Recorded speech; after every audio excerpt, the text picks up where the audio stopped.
Over 190,000 Gambians registered within first week of voter registration. National Drug Law Enforcement Agency impounds motorcycles loaded with suspected cannabis. NJ Balaji Enterprise donates equipment to mobile traffic police. This and more coming on Gambia 24.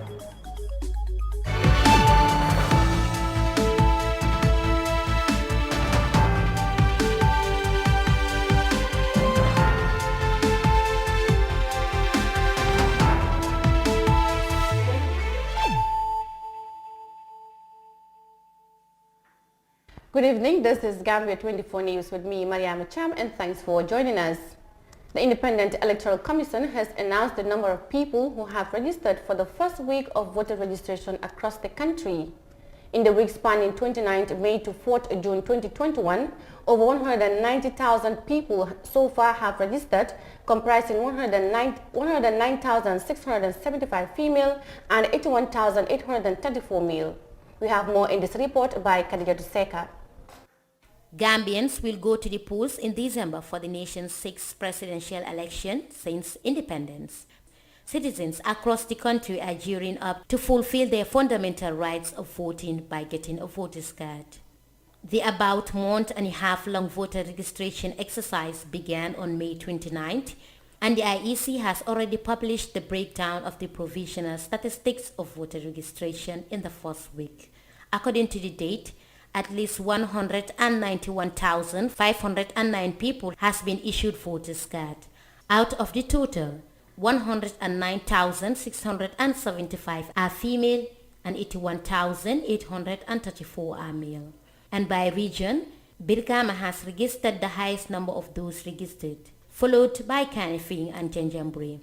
These are as follows. In Banjul, 6,659 people registered, Kanifing 45,453, Birkama 60,636, Kerawan 9,815, Mansakonko 22,193, Janjambure 24,747 and Basse 22,006. To qualify to be a voter's card holder, one must produce a birth certificate, national identity card, Gambian passport, or an attestation from district chief or alcalo. The Independent Electoral Commission, established in accordance with Section 24 of the 1997 Constitution of the Gambia, is tasked with the responsibility to conduct and supervise general elections within the confines of the electoral laws. However, rumors going around the country has it that there has been alleged voter registration malpractice. According to sources, some people have registered with false attestation and some minors have also been provided with nation's voting ticket. Critics say, for an election to be credible in a free and fair manner, transparency during operations in the election cycle is a key principle. A transparent election process is one in which each step is open to scrutiny by stakeholders who are able to independently verify how the process is being conducted. Khadija Seka, iAfrica News.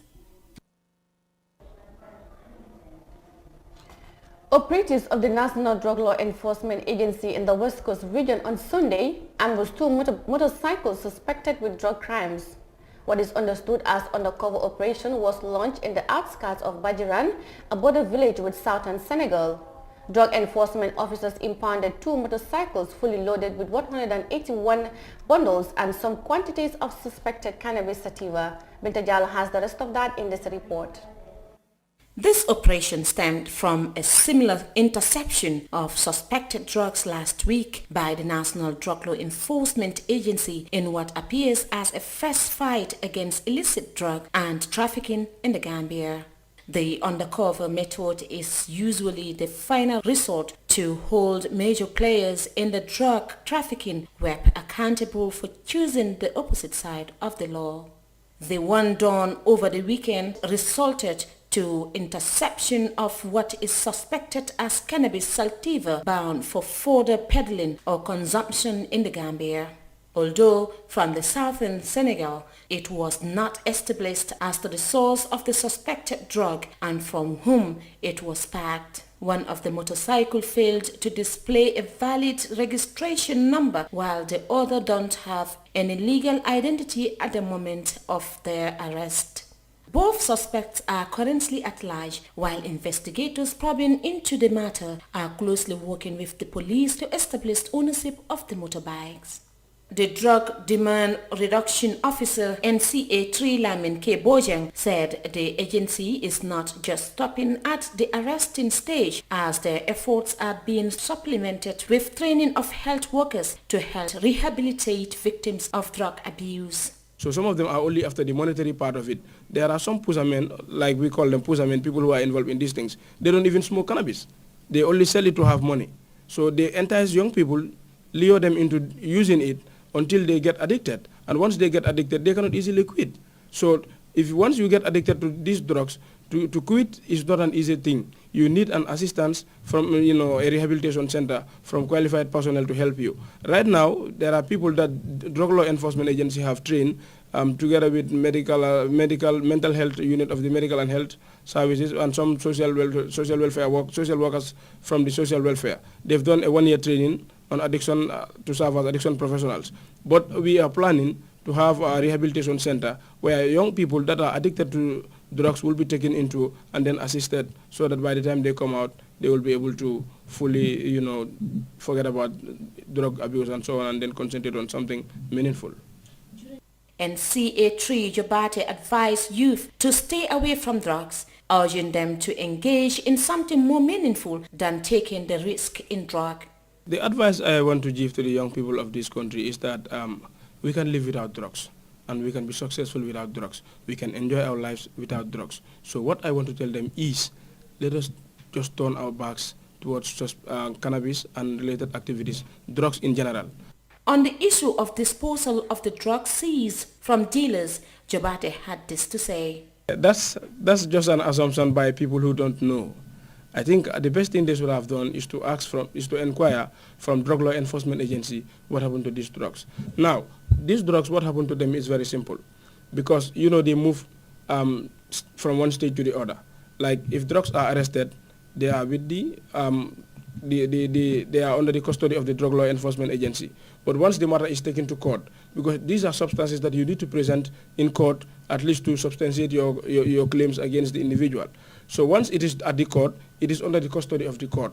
So when the case is finally decided, court will hand the substance back to Drug Law Enforcement Agency. Then we will keep it.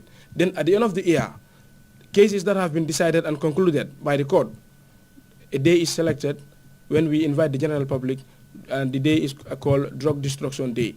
We usually invite the media, both print and electronic, the general public, diplomats that are in this country, and the general public to come and see the destruction. And before we destroy these drugs, we also test them on the ground to prove that they are drugs. Because we don't want to gather people and say, this is cannabis, we're going to destroy it. We destroy it like that. No. We have a scientific unit that comes on the ground. They will test these drugs on the ground to confirm, yes, this is cannabis sativa. It is tested and confirmed. That one is packed. This is suspected cocaine. It is tested and confirmed. It is cocaine. This is heroin. It is tested and confirmed. Then body. These substances pose serious threats to development and security in West Africa, according to experts. In order to cope this menace, the Gambia's Drug Law Agency has vowed to leave no stone unturned, including the management of stakeholders in the supply suppression front. It is, however, grappling with challenges in terms of mobility and civic engagement, among others. For iAfrica News, Binti Jallo. The Youth Coordinator and Advocacy Vocal Person of Child Protection Alliance has said that laws against child labor in the Gambia are not being enforced. Lamin Seydi made these remarks during an interview with our reporter Ndeye Cissé ahead of the 2021 World Child Labor Day. NC Now reports. Annually on the 12th June to pay attention on child labor and means to eradicate the practice. Significant as in raising awareness.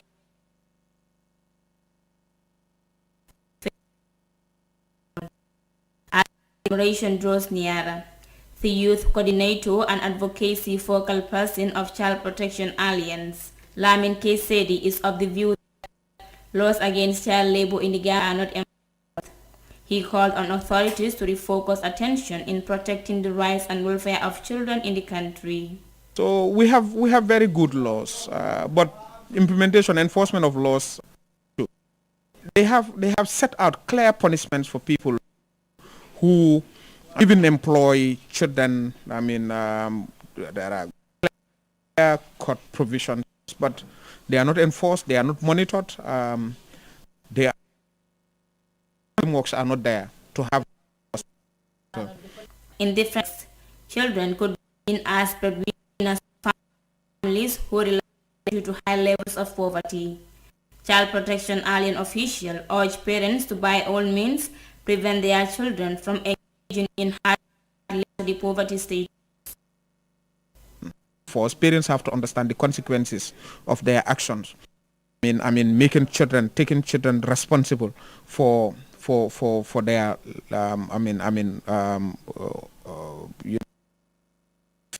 for their issues. That once children are responsible of this, it becomes difficult because they would have to go and get it out. How they get it out becomes the issue now, and that's why you have children venture into all these issues. Children could be also found carrying out different forms of child labor in Gambia, enough to paralyze career dreams of the young ones. Of course, child labor comes in different categories. For example, you have children who engage into trading, children doing sport. But I mean, having worst forms of child labor would be children working in deep seas, child prostitution, and so forth. This constitute worst forms of child labor, and we have all this in the Gambia, really. This year's World Child Labor Day focuses on actions for 2021 International Year for the elimination of child labor. According to reports, 182 on the worst forms of child labor is known to have been taking place when the COVID-19 crisis was reversed in place. It is estimated that there are 152 million victims of child labor worldwide. Reporting for iAfrica News, I am Daisy. That report by Ndaisise on Child Labor Day will take us to a quick break, and we'll be right back with the rest of the news on Gambia 24. Stay tuned. Following the announcement by the Independent Electoral Commission, the IEC, of the dates for the general voter registration scheduled from the 29th of May to 11th July 2021, the National Council for Civic Education, NCCE, reminds the public that voter registration is an integral part of the electoral process, as it is key to franchise as stated in Section 39 of the Constitution, and hence a civic right and a duty for all eligible Gambians. The NCCE therefore encourages every eligible citizen to fully participate in this crucial national exercise, as it is the basis for any credible and participatory election. The National Council for Civic Education informs the public that to register and acquire a voter's card in the upcoming general voter registration exercise, one has to prove your Gambian citizenship by producing one of the following documents as stated in Section 12 of the Elections Act: birth certificate, ID card, passport, or alcalo or district chief attestation. As the Gambia prepares for this very important national exercise, the National Council for Civic Education reminds the public to stay away from any altercation and refrain from the use of abusive language, provocative actions, intimidations, thugs and physical confrontation at all times, as these contravene the laws of the Gambia. The public is encouraged to follow due process to seek redress when the need arises during the period to ensure that peace and stability prevail throughout the process. Voter's card is your key to franchise. Register to vote and vote wisely. This message is brought to you by the National Council for Civic Education, NCCE, with support from the United Nations Development Programme. The pride we take in our brand, the work we put into constantly change the landscape and elevate real estate in the Gambia. It's compared to none. From inception, our goal was to add value to the beautiful Gambian landscape. That's why we are proud innovators of community estates. Kololi Sands is an exceptional piece of work, tailored for ultimate convenience and luxury, to bring you an element of finesse that is rare but unique in its own. This is also our pride and joy, and we welcome you to the exquisite beauty right here in Kololi and right here on the waterfront. Kololi Sands, feel the ocean breeze at your doorstep.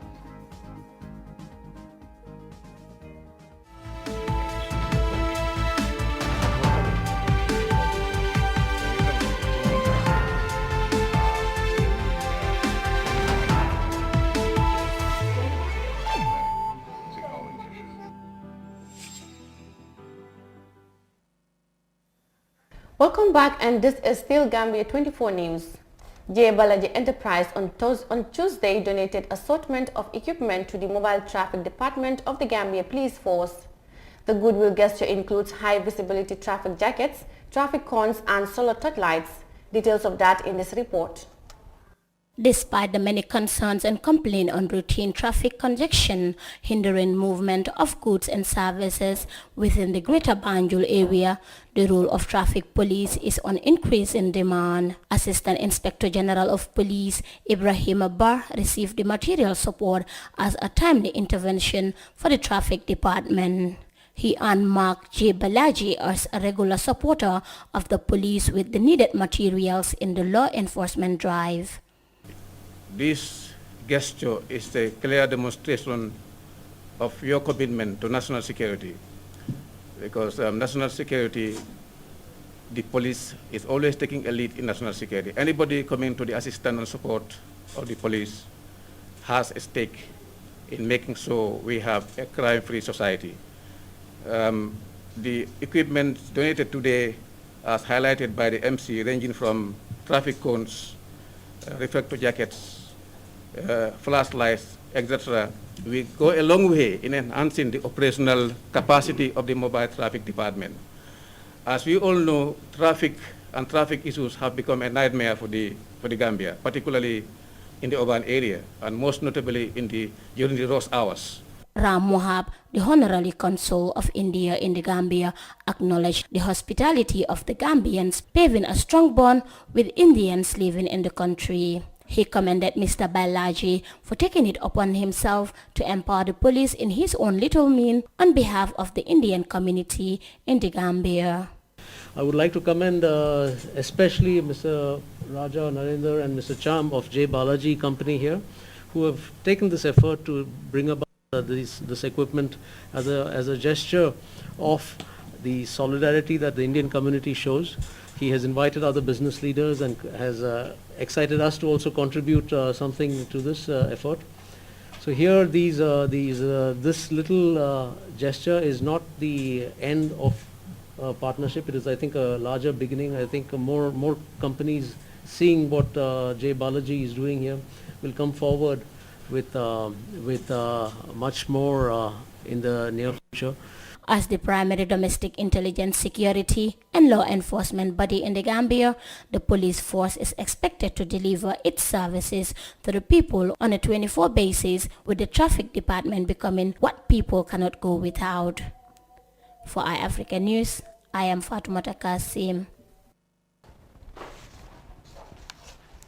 And that story by Fatoumata Kasim will bring us to the end of Gambia 24 News. I am Mariama Cham. Thanks for your company and do have a good night.